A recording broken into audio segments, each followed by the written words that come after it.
Hello my dear students, today in this video lecture class we are going to discuss the remaining topics of chapter 3 electoral politics, and the topics which we shall discuss today that are popular participation, acceptance of election outcome, and last will be challenges to free and fair election.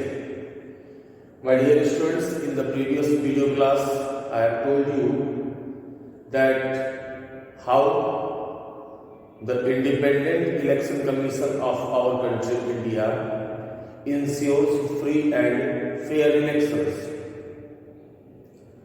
Now, the second thing by which we can ensure that elections which are taking place in our country, India, that are in a free and fair way, that is the popular participation.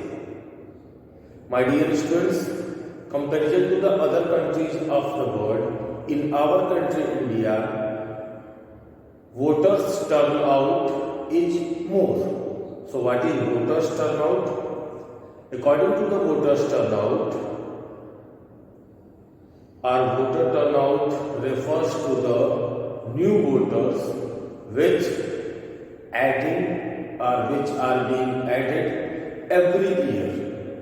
So if we talk about other countries of the world, then compared to that countries, the voter turnout or the new voters are increasing in more number in our country, India, comparison to the other countries.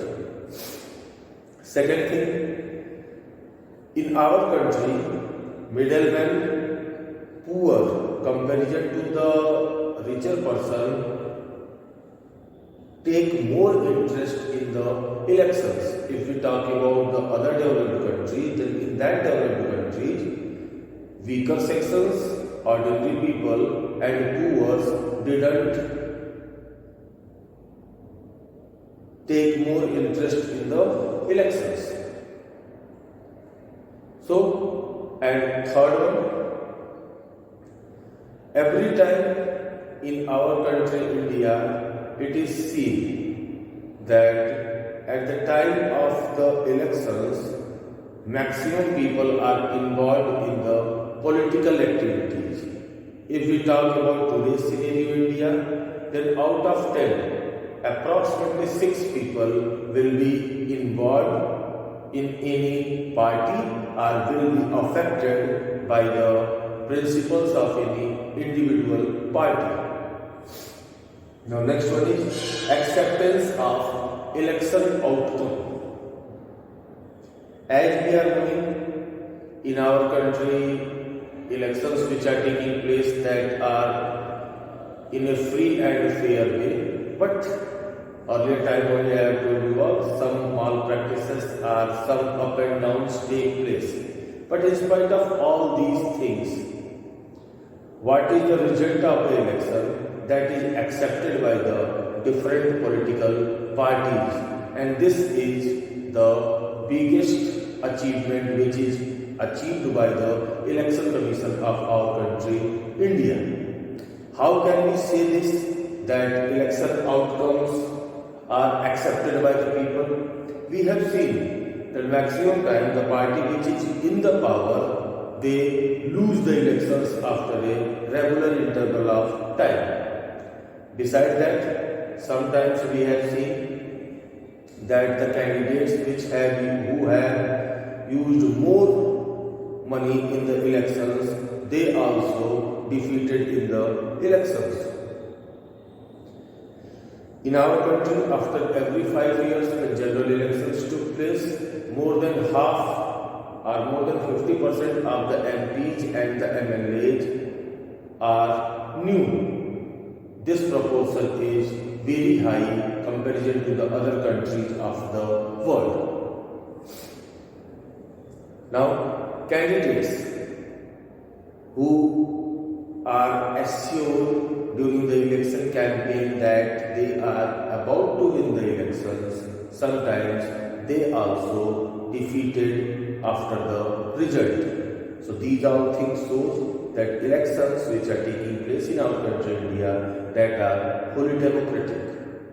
Now, last topic of this chapter, challenges to free and fair elections. My dear students, as we are convinced that elections which are taking place in our country India that are in totally free and fair way, but then also the journey is not ended. We have to go a long process, or we have to involve a long principles and processes which can make elections in India more transparent. Because still today some situations are going on which are affecting a lot to the free and fair elections, and the criteria are the views which are affecting the free and fair elections that are. Sometimes we have seen that candidates which are having more power and more money, they are preferred a lot by the different political parties so that they can easily get the party ticket compared to the ordinary and able person. Still today in India, in many parties, party politics is going on. It's mean maximum political parties distribute the tickets to their relatives and family members, and this is not good for the very spirit of the democracy. In today's scenario also we have seen that many people with the criminal minded are very much criminal and gangsters got party ticket from any individual constituency and they are winning the elections.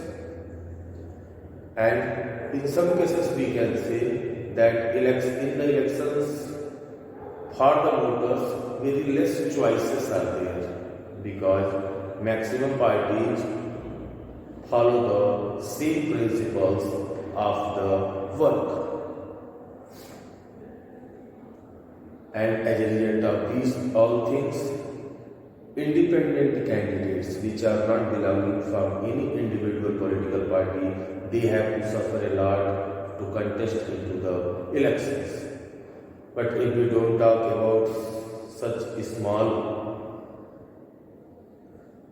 list, then we can say that overall the elections which are taking place in our country India that are totally in a free and fair way. But then also there are requirement of some changes, and we hope that it will soon take place so that the elections which are going in our country India that will be fully transparent. So this was all about this chapter. In the next video class we shall discuss chapter 4, working of institutions. Till that time, bye bye.